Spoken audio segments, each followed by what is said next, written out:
Okay, my friends, this is going to be a deep dive. This is the Colburn Bible. Now, I read all the ancient texts, 100% of them, so don't think that I'm just off the wall, accept anything. However, I do see similarities. I see little differences here and there. And this Colburn Bible, this isn't bad. Now, let's talk about what they have to say and about let the smallest of things form the greatest, and that which lives but for a flash form everlastingness. That's what light is. Alright, I just did a video on particles and how they make up everything. All of these things are made from these two little bits and pieces. Those two together would make what we would call an electron. This is the glowy part. That's dark matter. Nobody ever knew it was there before. The two of them together make up an electron. That's electricity. It does not want to be alone. So they get together as light, or they get together as a mass. Light is the smallest stable particle that exists. This is not stable. One of these is not stable. It wants to attach to something. So if they can click together just like two bar magnets. Now, we were able to separate them here at the Venturi, accelerate them first of all. That's what this is light. These are photons of light. We were able to accelerate them and then split them. Now, these two particles, the black and the white particle, which I just showed you up here, that makes everything. The smallest makes the largest. I call it atomic vapor. And vapor condenses into matter. And it just happens to be in certain numbers. This is 1825 or 1830, somewhere around there, particles. This is over 7,000. By the time you get up here, there are hundreds of thousands of these particles. They're not just, because it takes 1823 of these to make one proton. 1823. 1824 becomes neutral, it's a neutron.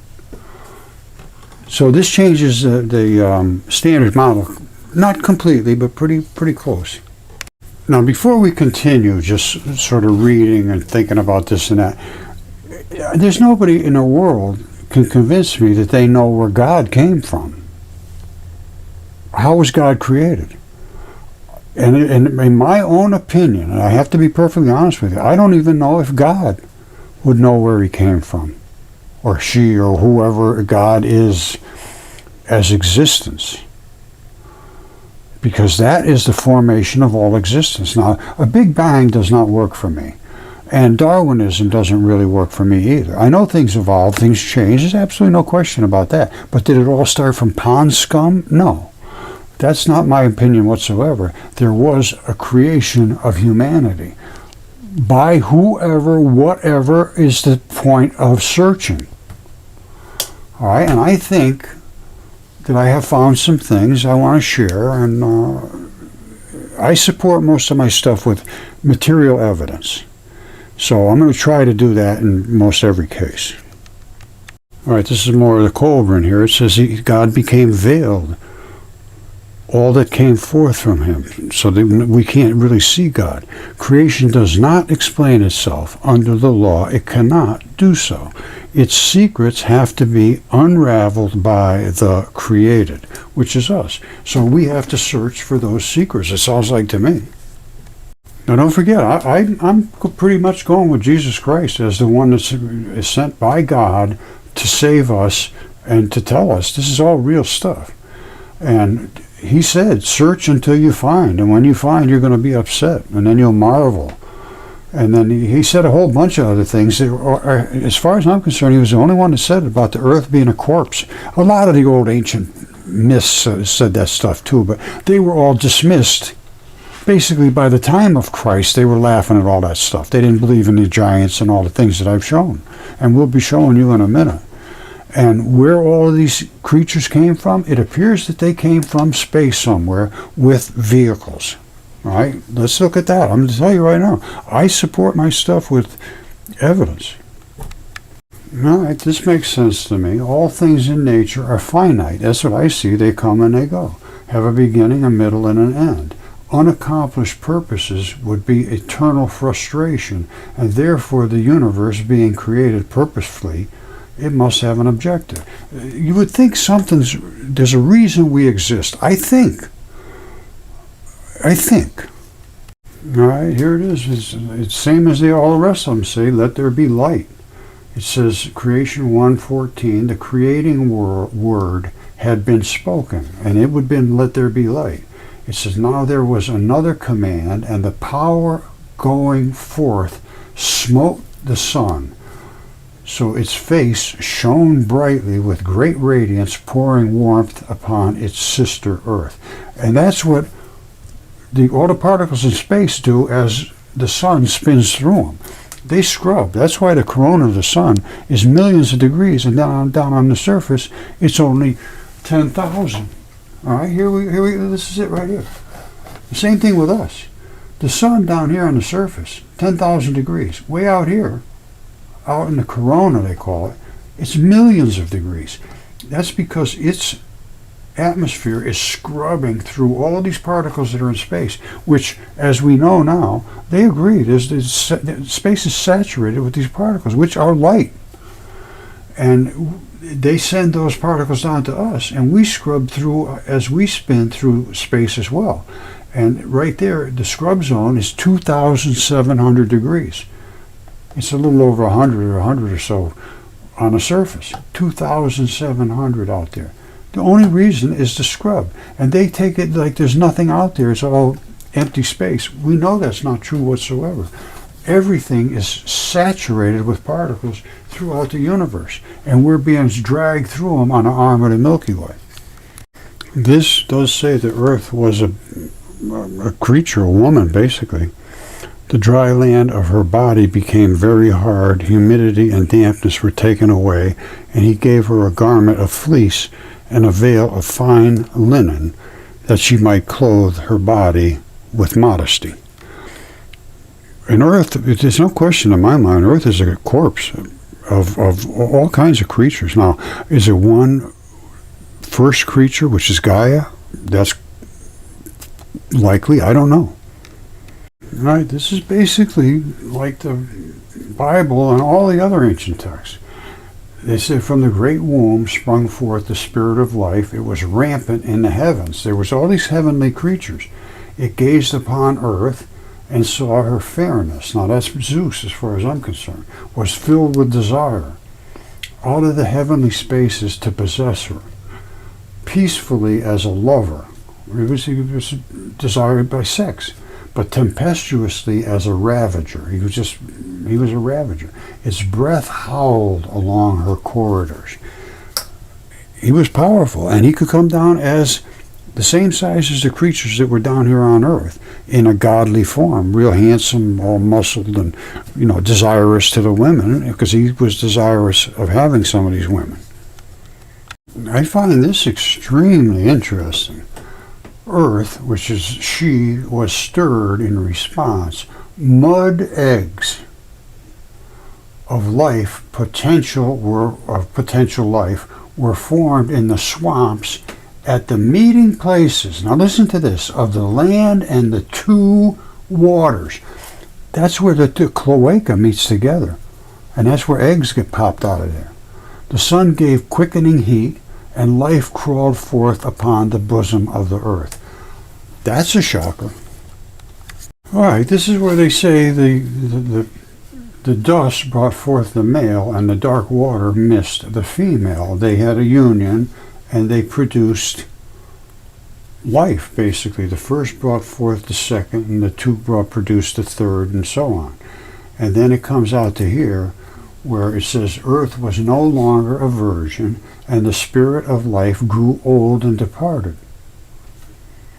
Earth was left garbed in the matron's mantle of green. All the plants, herbage covered the face of the land. And then it says the same thing. It's brought forth fishes and creatures and the things that wriggle in the water, and the serpents and the beasts of terrible aspect, and reptiles which creep and crawl. Basically, these are the same stories. All this stuff was part of creation. All right, apparently this is at the time they were writing this. It says there were tall walking things and dragons in hideous form, clothed with terror, whose great bones may still be seen. All right, check this out. You got a bear here, you got some wolves looking at him, and you got another bear coming in from this side. It came forth from the womb, the earth, all the beasts, the creatures in creation, having blood in their bodies. It was complete. Beasts roamed the dry land, and fishes swam in the seas. There were birds in the skies, and worms within the soil. Now, who's going to go against each other there? There were great land masses and high mountains, wide barren places and heaving waters. Fertile greenness covered the land, and abundant life swarmed in the sea. From now earth throbbed with the energy of life. Now, I understand though that the whole earth, where these waters are coming from, was it either a digestive system or urinary tract or arteries, veins, that type of thing. These were passageways from creatures' bodies. That's what made this earth. And I'm 100% sure of it now. I've done a lot of research on this, and I can show, as I will show you in a minute. And I don't know where these creatures came from right after the flood that developed the earth, because it was developed with machinery. I got to be honest with you, I don't see much difference between this and any of the other texts. Metals lay hidden within her rocks, precious stones within her soil, gold and silver scattered and secreted. And all that is parts of blood that has settled due to specific gravity in different places because they're weights. There was copper for tools and forests of timber. There were swamps of reeds and stones for every purpose. And Jesus Christ said, when they told him no more talking about this Christianity and, love thy neighbor, you got to worship the authorities. He said, if you tell these people to shut up, the stones will cry out. The very stones will cry out. And they have, absolutely without question. Mudfossils is a scream from God. Okay, I said I like to back up my statements with substantial evidence to support what I'm saying. Were there people here with machines? Yes, there was. And what kind of machines? I don't know. This is in Fuerte de Sampiata, Bolivia. Somebody landed here, it looks like. It doesn't appear to me that it drove up here, but it might have. And it just sunk into the wet flesh, because at this point, the earth had just overgone the Great Flood, and everything was still moist. They came up here and cut slabs of wet flesh to make these walls. You see this? You see these little tabs nobody ever could figure out what they're? I know what they are. They're the little tendon ball tabs, and I'll show you this in a second. Well, here they are right here. These are the little, this is called aponeurosis tendon. It's flat, and it's really tough. And they break the thing right off here. And the tendons, strap and ball, they just, I could throw it away or whatever. I don't know.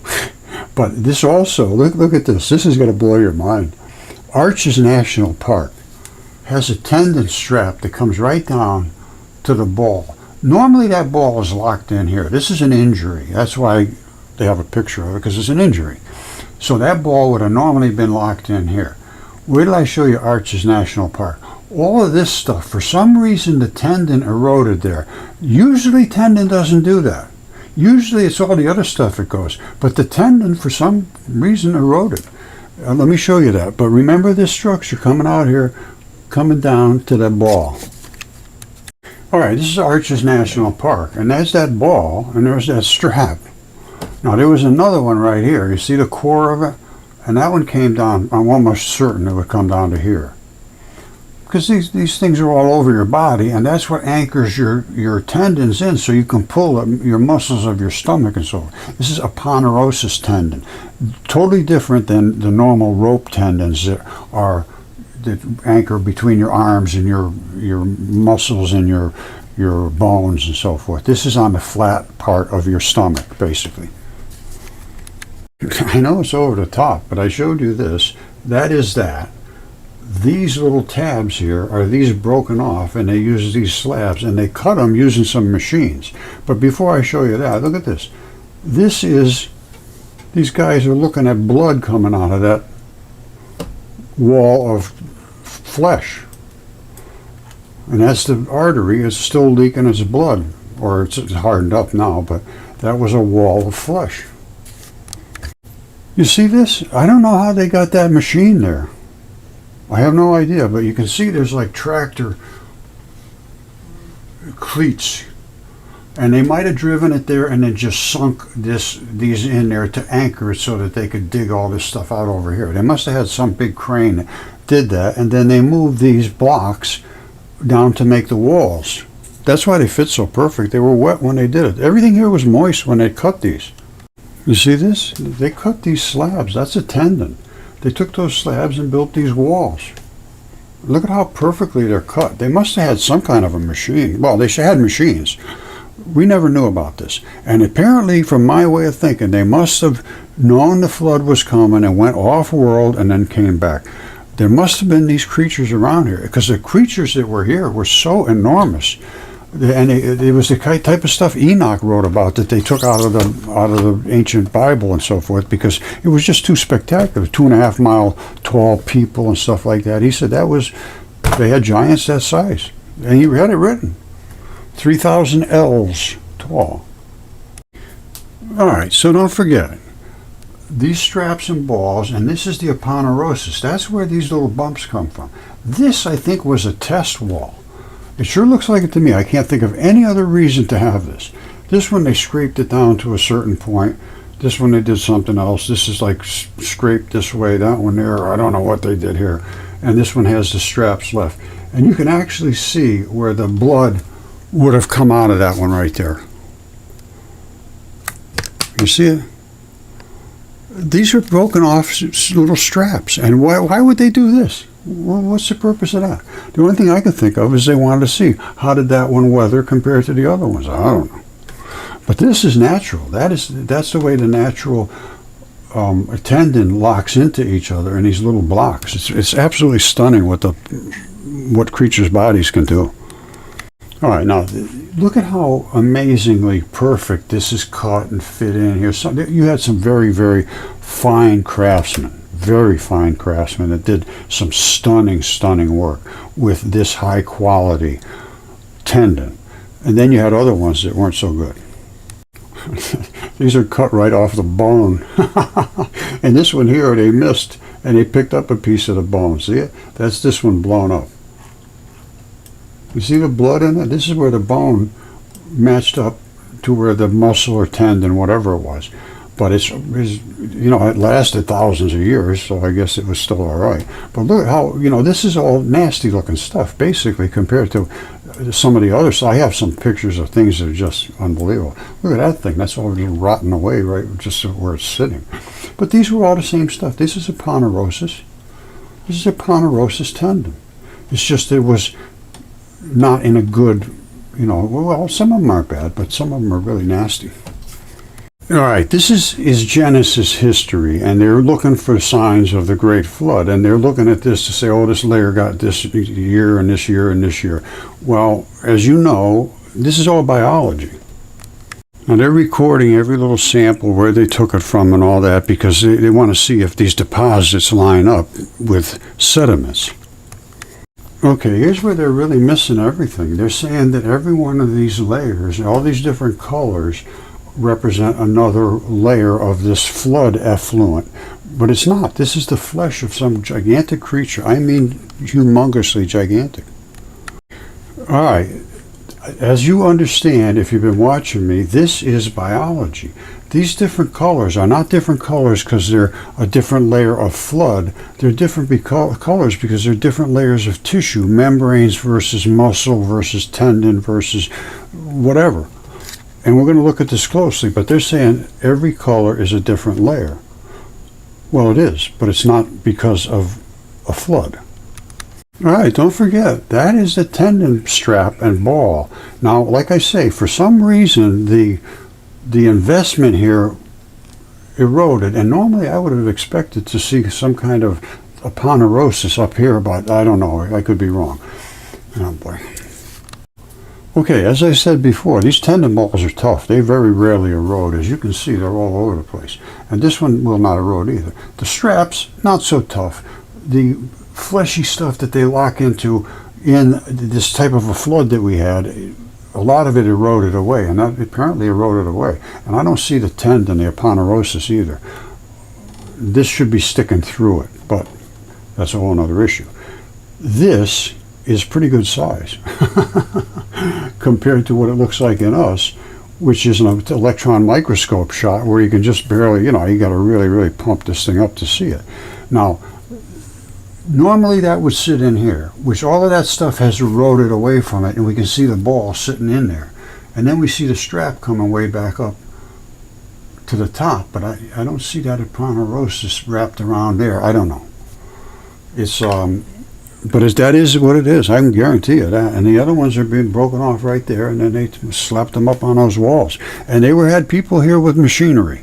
That's what I can tell you. If you can dismiss that, then I have no respect for your take on reality. If you say that didn't happen,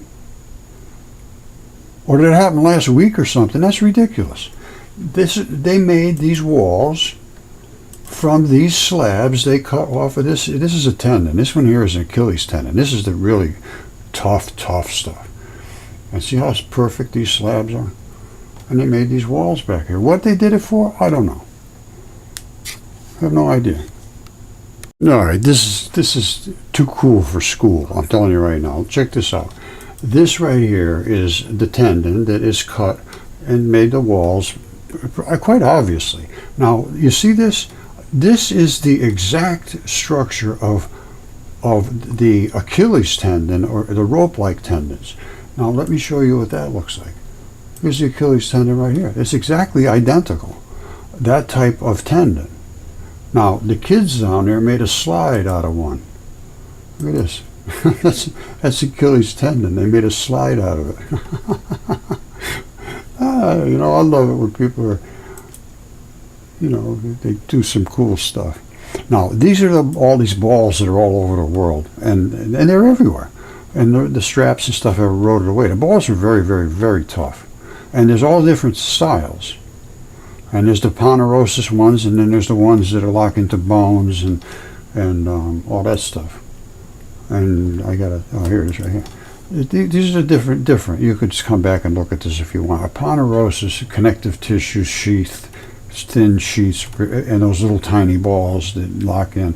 This is really rope-like and tough, and this does all the work. It's these tendons. Aponeurosis, this keeps your body together, Okay, I guess I'm just going to leave it at this. This is my hero, Emmanuel Velikovsky. I wrote a book about him. It's called Mudfossils and Velikovsky and Minds in Collision. He wrote Worlds in Collision and was destroyed, vilified. Very nasty responses, and they forced him to take it off the bookshelves and he was on a bestseller list for 11 weeks in a row, #1. And they forced him to take it off because the academics were so upset. And he died in 1979. All of the things that he said about Venus and about Jupiter and all of that stuff is coming true now. And we are in a very interesting phase right now. I saw a guy talking, I can't remember the channel, but he was very good. He was talking about how Jupiter and the Earth are coming into alignment right on one side of the sun. Jupiter's enormous, huge mass, and they tug on each other, and we tug too. So the whole thing is going to do a little bit of a wobble, it looks like. I don't know if it means anything, but it's going to have to do that. If we're spinning, it's going to be a little more of a tug, because one time it's over here and over here, they're sort of evened out. But when they're both together at the same time, that's when you get that shift. Anyway, this is my hero, Emmanuel Velikovsky. Okay, they keep coming up with new theories about this and that, and the origin of Stonehenge is altar stone, once again a mystery. They don't know what any of this stuff is. I think I can show you precisely what it is, and it's stunningly a large creature's body that is turned into stone. Okay, I want you to see something. This, all right, it's really incredible that this is just not even spoken about. This is the heel stone. The heel stone at Stonehenge. This is a foot. It's a left foot. There was a twin to it that was removed for some reason. These are toes. You see that little dot right there and that little dot right there? Let me home in on that so you can see that. You see those dots at the end? And the separation here? Dot, dot. There's a little dot, dot. Dot, dot, dot, dot. Dot, dot. You know what that is? That's where your blood runs to, in the toes. Those are the terminals. You have one, the artery comes down and the vein comes back. Now, this is the dark blood at the heel. It broke right off at the heel. It looks like the guy died laying flat on his side this way with the foot. They all have a flat side. This one does too. They all do. They all died flat from the floods. Well, you know, when I say that, some of them are oddball shaped, but mostly you got some flat. Almost all of them had flat spots. All right, this is just outrageous. You see this little circle here? See that little circle? You see this little slit and this little slit here? This is a fingertip. It's 3 feet long as it goes in the front. This is the fingernail, and it's not bad. The fingernail's not bad. This is where the grip skin was, where I smacked it with a hammer and it came right off like a slab, completely disassociated from there, just as I will show you anatomically. It's like Velcroed onto the substrate. Now, when I banged that off of there, to get down into the blood so I could get a DNA test, which I did, and it is human. It had the fingerprints still there. All right, this is the grip skin, and there's the fingerprint ridge right there. One of these is this right here. Those are the 2 sweat pores, as you see up here. Now, pay close attention to this. My thumb is about the width of one fingerprint ridge. This is just, it's skin, and it popped right off. Just like my other big hand I have out there, the grip skin falls right off. It just peels right off like that. And here it is right here. This is this. It's a little more smashed up now, but this is this part right here. You see it right here? That's a little strip coming off here. Fingerprints. Look at it, it popped right off. Just like it was stuck, just like that one's stuck. I smacked it with a hammer, it popped right off. So anatomically, it's exactly correct. It's exactly what I expected and exactly what it did. And this is a 3 foot long fingertip. Now, remember I said to look at that round little disc here? All right, you see that round little disc with these 2 little pops here? That's on the back of that fingertip, and that's so you don't rock one bone against the other. And you want to see what it looks like anatomically? This is it right here. You see it? All right, you see it right there. That's that thing. Now, it has 2 little tabs coming up through it for your blood vessels. Now look at this. This is Stonehenge. You see that on the top? You see that round thing? You see these? Up in here, wherever went up there. That round thing is between fingers. This is a fingertip. That's the fingernail. And you say, oh, come on, Roger. Yes, it is. And I also, on top of that, right there is where the tendon would lock in. There's a tendon locks in here and one over here. This one is still here. This one is a finger, and it has right here the same thing. You see it? That's the same thing. That's where the tendons lock in on the side. All right, and the fingernail, of course, is mostly still there on this one. And that was, no, they took body parts from giant creatures. That right there is blood. There's bloody spots all over these things. And wherever the green grows on here, it's still growing in some kind of biologically active stuff. Moss grows on stuff that's still got some blood in it, bodily tissues. I'm very well acquainted with what I'm talking about. Now, I showed you the foot. So this is a monument to a giant, or to giants, whatever. All right, there's the foot. I mean, how could anybody miss that? It's absolutely unmissable. And it's like, I think, 450 feet down the road, something like that. But it's right there. It's right on the property. So I think it's time to start questioning the people that just keep walking around in circles. I can't understand it. You know, it makes for something to do.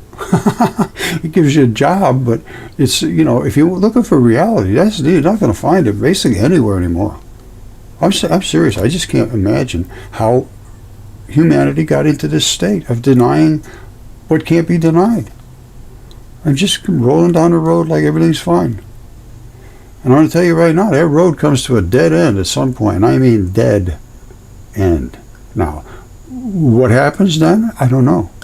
But people aren't thinking about it. They're not talking about it in a realistic way. They're talking about it in a spiritual way. Yes, that's fine. And it may be just that's all you need to do is be spiritual. I don't know. I have no idea. But at this point, I'm searching and seeking. Exactly what Jesus said. Search and seek until you find. And when you find, you're going to be disturbed and you will marvel. And he also said the earth is a corpse. All right, so I'm going with Jesus. And if he was sent here to save mankind, boy, I'll tell you, he got a job to do.